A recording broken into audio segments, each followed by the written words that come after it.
Ladies and gentlemen, honored guests, please welcome U.S. Commerce Secretary Penny Prizker and the founder of Bloomberg Philanthropies, Michael Bloomberg.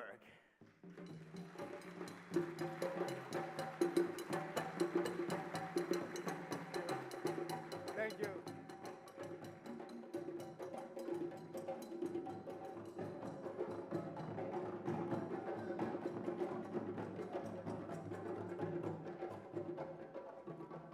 Well, we normally don't get an introduction like that.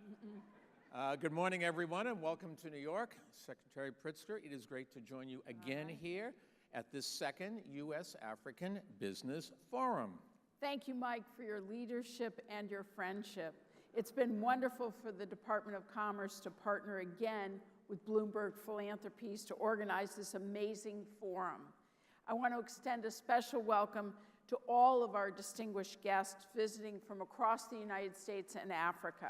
This really is a great turnout, and at our first forum in Washington, D.C. back in 2014, we had the largest gathering of African leaders on U.S. soil ever, and more than 150 global CEOs. And today we are continuing that momentum and expanding the community.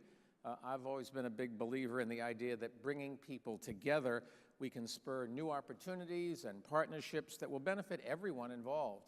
And with a group this impressive, the opportunities really are limitless.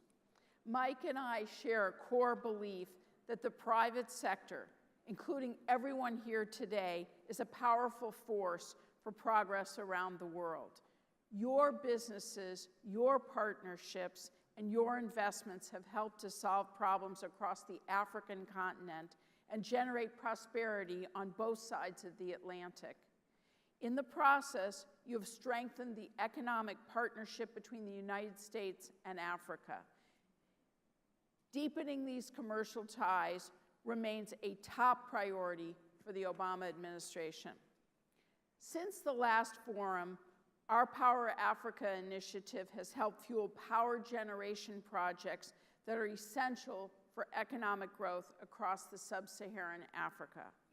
Trade Africa has increased trade both within the continent and between Africa and the world.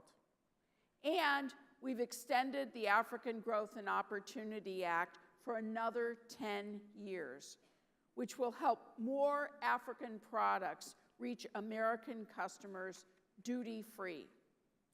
But government efforts alone are not sufficient. If we're going to grow the U.S. Africa relationship, the business community is an essential partner. We all know that.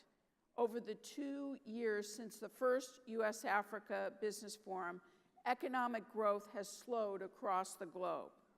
Volatile markets and a drop in commodity prices have negatively affected many African countries in the short run, highlighting the need for greater economic diversification. But Africa's long-term prospects remain strong, and investing in the continent's future continues to be good business. In fact, these global headwinds make it all the more important that all of us, in government and in business, redouble our shared commitment to solving problems, building new partnerships, promoting further regional integration, and finding new ways to plug all of Africans into the global economy.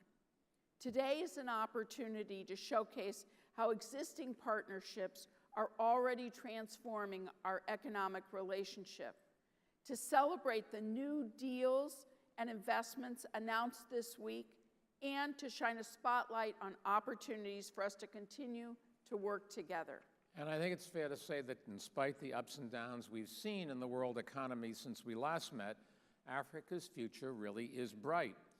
2/3 of all sub-Saharan countries have economies growing faster than the global average, and 3 African countries are among the world's top 10 fastest growing economies. This commitment is projected to make up to 1/4 of the global economy This continent is projected to make a quarter of the global economy by the year 2050, and its middle class is the fastest growing in the world, and consumer spending will climb to over $1 trillion U.S. over the next 4 years. But when it comes to American investment in Africa, we are sadly still far behind where we could be and where we should be. Foreign investment in Africa has reached record highs, but that has been mostly driven by China and Europe. With only 2% of America's total exports going to Africa, there really is a huge opportunity to create jobs here in America and growth on both continents. And that's why we're excited to have you all here today. The 2014 Forum was just the beginning. So much has happened since the last U.S. Africa Business Forum. Let's take a look back. American companies are announcing major new deals in Africa, worth more than $14 billion. Africa is today's biggest market opportunity in the global economy. The time to do business in Africa is no longer 5 years away. The time to do business there is now. L'Afrique est une terre d'opportunité. The 2014 summit was historic. It was the first of its kind. We'd never had a conversation between Africa and the United States, which was as partners. It brought together leaders from Africa along with representatives of the African and American private sector. There's recognition, there's momentum, there's exploration, there's a lot of opportunity. For Africans, we want to do business with Americans, and we want every opportunity to continue to do so. Since the forum, we have seen this boom in interest in investment in Africa continue, from the small scale all the way up to large scale wind and solar facilities, telecommunications programs. There are opportunities for sales at $25,000 and sales at $2 billion. We've seen significant progress. Regional economic communities have become stronger, and they're working together to create a continental-wide free trade area. Africa is an advantage now, and it's a next frontier for investment. We're significantly ramping up our investment in this decade with a plan to invest more than $17 billion between 2010 and 2020. I expect larger volumes of trade, both imports and exports, and I expect greater prosperity on the African continent. They have a significant private sector. They have both human and natural resources. They want to be partners for the future. This is not a situation where the returns are going to be available in the short term, but in the long term, the returns are tremendous. In the medium to longer term, Africa has opportunity. 60% of the unutilized cropland in the world is in Africa. Incredible urbanization, 187 million people moving from rural areas to cities in the next 10 years, 1.1 billion workers, the largest reserves of the most critical resources. What I look forward to with the 2016 summit is to continue building the relationships and the partnerships that we started off in 2014 to make them stronger.